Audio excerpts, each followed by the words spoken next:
Hello to all my Game of Thrones fans out there. In my opinion, one of the most significant events that happened on the HBO series Game of Thrones was in Season 1 when Catelyn Stark decided to kidnap Tyrion Lannister and take him to the Vale to stand trial for a crime that he did not commit.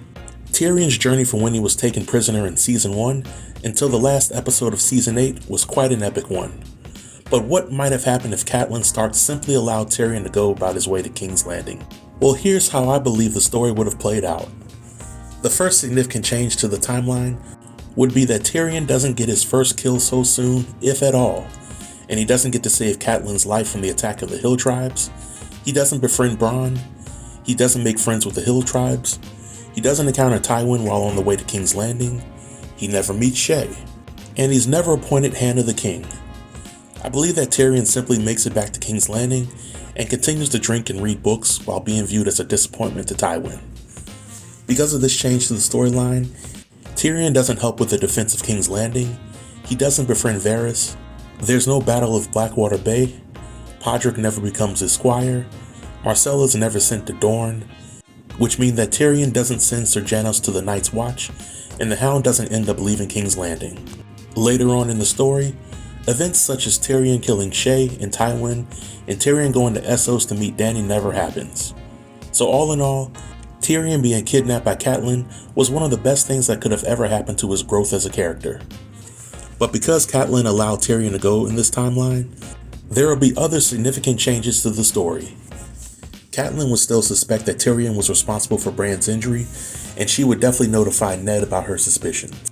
Because Tyrion makes it back to King's Landing, then Jaime never confronts Ned about Tyrion being held hostage, which means that Ned doesn't get injured and his soldiers from the north don't get slaughtered.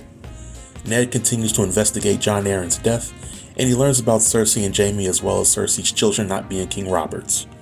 In this timeline, because Ned doesn't get injured by Jaime, Cersei doesn't go through with her plan to have King Robert killed, which means that there's no War of the Five Kings, and King Robert's illegitimate kids don't get slaughtered on Joffrey's orders.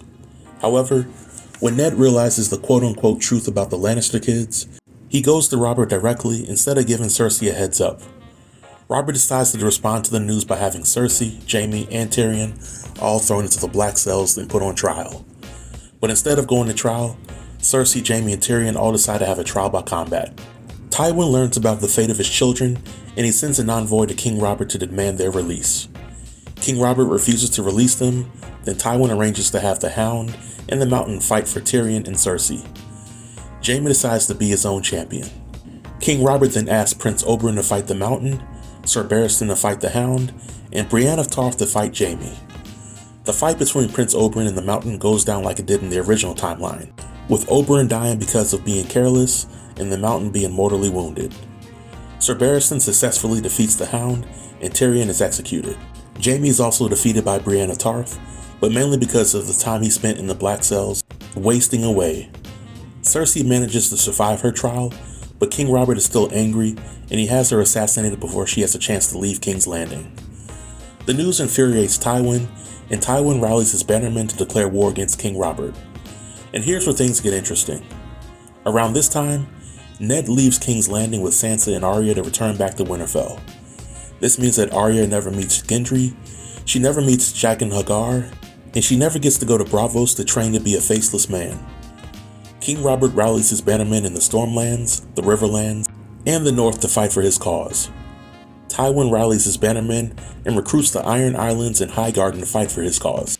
I think that Tywin convinces Highgarden to fight for him with the promise that he'll marry Marjorie if he becomes king. I believe that the Vale army remains neutral for the time being, with Littlefinger continuing to wait to pick the right side. However, I think that Tywin will be able to broker a deal with Dorne to join the fray, just like they did in the original timeline after Prince Oberyn's death. But even with King Robert's army having the advantage in numbers, Tywin has the advantage in strategy.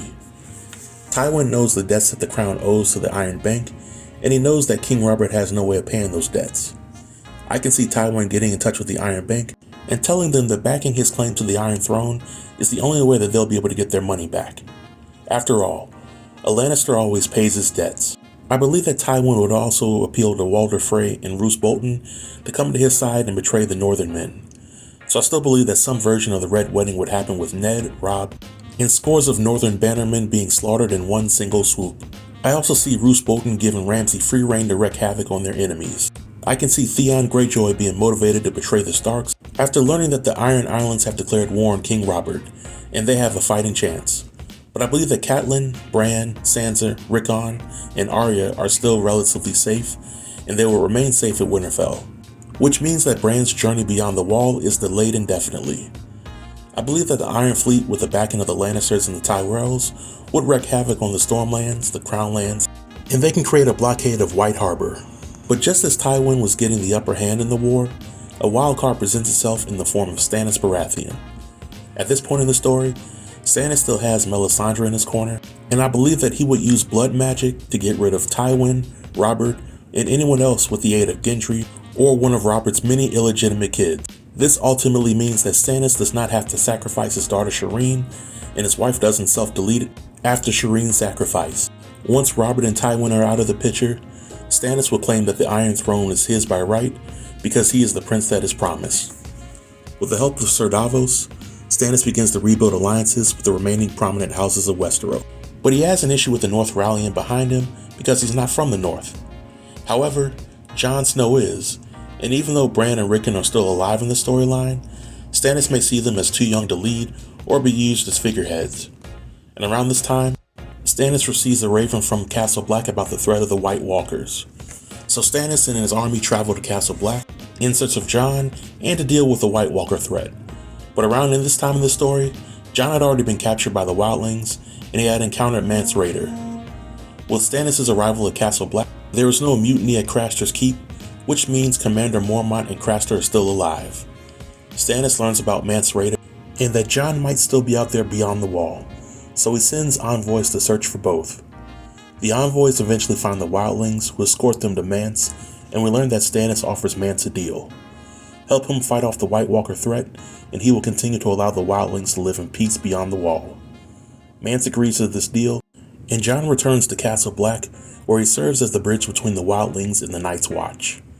Jon meets Stannis, who proposes the following deal: leave the Night's Watch and help fight against the army of the dead, and Stannis will make Jon a Stark as well as Warden of the North. Jon agrees to the terms and is on board. Sam's storyline changes though. Because there is no mutiny at Craster's Keep, he doesn't get to escape with Gilly, and he doesn't get to kill a White Walker with Dragonglass. And most importantly, he doesn't go to Old Town, and he doesn't learn about Jon's true parents. And with Bran never going beyond the wall, Jon never learns about his parents in the storyline. But all in all, because Jon, Stannis, and company don't know that Dragonglass and Valyrian Steel kill White Walkers, they have no real way to prepare for the fight against the Night King. And when the Night King comes, everyone in Westeros perishes, which brings me to the fate of Dany. Dany's story from seasons 1 and 2 largely remained the same, but with Ser Barristan still being in Westeros, he doesn't save her from assassination attempts, and he isn't there to advise her on how to rule. So I think that in this timeline, Dany is either killed off, or her army is decimated by the Sons of the Harpy to the point where she decides to cut her losses and leave Meereen. And if by some chance Dany comes to Westeros with a depleted army and a dragon, it would only be a matter of time before she and her dragons are killed by Stannis and his allies, or the Night King. So all in all, one could argue that Catelyn's decision to kidnap Tyrion had positive and negative outcomes, but if Catelyn didn't kidnap Tyrion, then this story would have been a lot worse for most of the characters. But this marks the end of the fan theory, and I'd like to know what you all think about it. Do you agree or disagree with it? Please feel free to leave all comments below in the comment section, and I'll reply to everybody. Until next time, stay tuned and stay safe. Peace.